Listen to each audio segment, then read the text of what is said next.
Hi everyone, welcome to my channel. This is Sumit, your digital chess coach, and continuing the series of the Jobava London games I've played. I'm going to show you a couple of games uh, which I played the last few months. And very importantly, I'm going to show you a game which is a trap actually, which is very important for every Jobava London player must know. And if you play against the Jobava London, it's important to know this so that you don't fall for this very annoying trap. So without further ado, let's start. So I was playing the white pieces, and the black player is a 1632 rated player, and this is a rapid game. So d4, e5, um, knight c3, knight f6, and bishop f4, the normal Jobava London order, and bishop f5. This is a symmetrical line. And here, earlier people used to play f3 and g4. That was the plan before. The modern plan is to play e3 and now a6 and knight f3.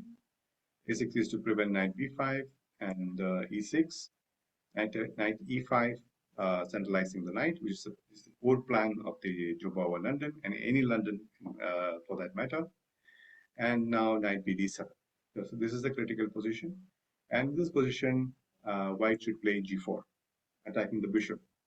So this is the problem with this line. You go after the bishop. And here, I think the best move is to play knight takes e5. And then knight takes e5, f takes, g takes f5, and knight c6, and f6, f6. With the normal game. White is slightly better, but nothing special. I'll show you a game played in this line. But here, the black player played bishop g6, which is a mistake. White is already better. h4, going after the bishop to trap the bishop. And white's initiative is huge now. It's plus 2.5. So knight takes g6, f takes g6, and this is the trap. Because look at the black's pawn structure. It's completely ruined. And white's bishop will come to d3, h3, and white is completely steamrolling black here. So g5, attacking the knight goes back, and now bishop d3, attacking the g6 pawn, and knight e7, which is the only move to protect the pawn, and now breaking in the center with e4. c6 was played, and e takes d5, and black took the c pawn, and now I played queen e2 attacking the e6 pawn. And there's only one way black can defend it: queen b6 and long castle. Long castle, and now I played queen e3, which was not that necessary. I could have played bishop h2 and tried to put the queen on f4, and there were other plans as well, but this is a much more safer plan. And knight f5, I saw this move before I played queen e3, but I thought, my initiative is much more than just I can take the knight with the bishop, which I did. And in this pawn structure, black's e6 pawn is weak, and I can simply double on e5 and the pawn will fall. And here, it was important to play bishop d6 or bishop b4, but my opponent played rook e8. Rook h1 was played, and here rook e8. Instead of that, I think bishop d6 or bishop b4 was important. But then still, white is better because this pawn will fall definitely. There is no way to protect this pawn. Black's position is already lost. Rook e8 and knight takes d5, and this is just a matter of technique.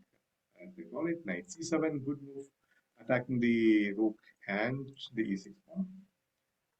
Rook e7, and now knight takes e6. I calculated this, and there's no way you can black can take advantage of this pin of the knight. So knight b6 was played. I played queen e5. I saw this because it's mate here. And knight d5, and now it's mate into queen to b8, Queen d7, and queen d8 is checkmate. So this is the game. This is the first game. So basically, you have to learn that here after knight e5 and d7, bishop d6 can also be played here. Bishop d6 also is a move. The thing you have to remember is after g4 and bishop g6, you white is simply much better.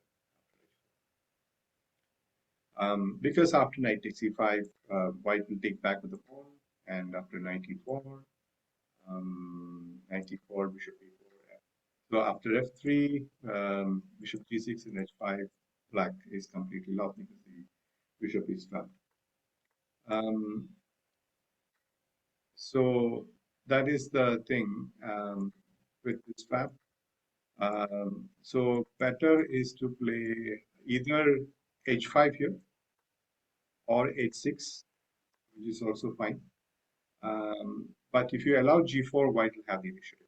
That is the one thing that you have to learn from this game. Now let's see the second game.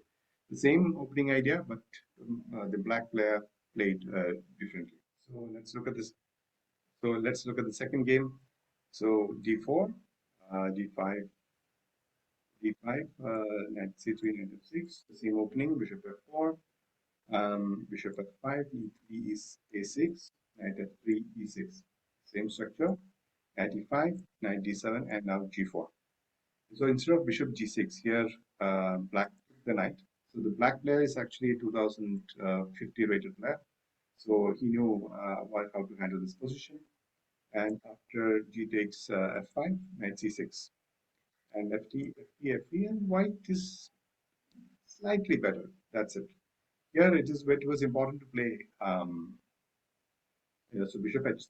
So I played bishop h3. Sorry, bishop h3, and black played queen d7, defending the pawn.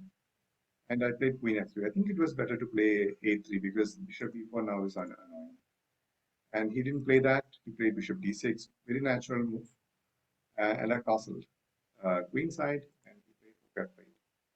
I took on d6, queen d6, and queen g3. Queen takes g3, h takes g3. Now, if you look at this position, white has got a lead in development. Black's king is stuck in the center. And that is white's advantage. White has got a space advantage as well as structural advantage. So this pawn has to be defended. So black cannot castle. So he has to play in e7. And I played f4. Controlling the e5 score is very important. h6. Black is trying to create counterplay by playing g5. I played rook at g1. I break his e4. White has to break e4 and get to the black king. So g5 was played. I played e4 and g4. Bishop g2 and pawn takes pawn, knight takes pawn, knight takes pawn, bishop takes pawn, and now white is much better. Actually, I think white is almost +2 advantage because d5 is coming and king is at the center. There's no way black can escape this. So knight d8, this was a bad move. e5, good move, opening up the position. King f6, pawn takes pawn, and knight takes pawn, and now this position is lost. Bishop takes b7, d8, bishop a6. White is 2 pawns up and completely winning.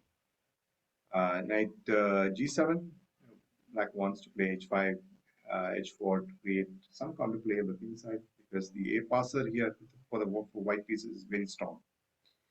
So bishop d3, I mean to prevent knight f5, h5, rook e5, good move. White wants to prevent knight coming to the f5 square. Rook e8 and rook e1 takes. Now here, white should have taken with a pawn, but I took with the rook, and this is still fine. White is completely winning here. Rook h8, the only chance, only break, which is play h4, and black plays a4, white plays a4 here. H4 takes, and bishop e4, and is a5 first. white, this pawn is unstoppable. So knight f5 and bishop e4. Black cannot take the pawn because of rook f5 check. So g3 was played.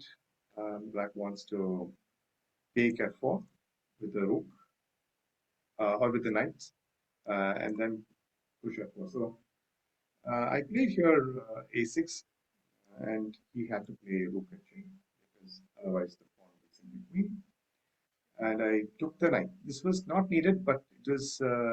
I mean, it was just a part of the moment. I was getting low on time as well. Yeah, this is still winning actually. I eliminated the knight, which was annoying, and I played a7. Um, and d6, d4, because b4 is very important because this is a trap actually. It's like queen the pawn. They will simply take it. I take it, and they can play c6, and now now white is lost because you cannot stop the this pawn from moving. So it is important to play b4 and c6 and b5.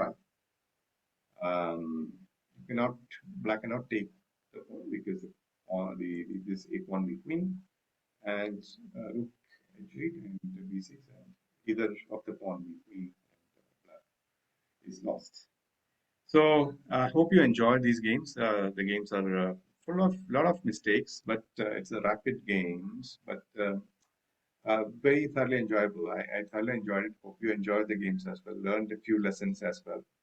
And if you did find this video useful, please do like, share, and subscribe to my channel. And until next time, take care and bye bye.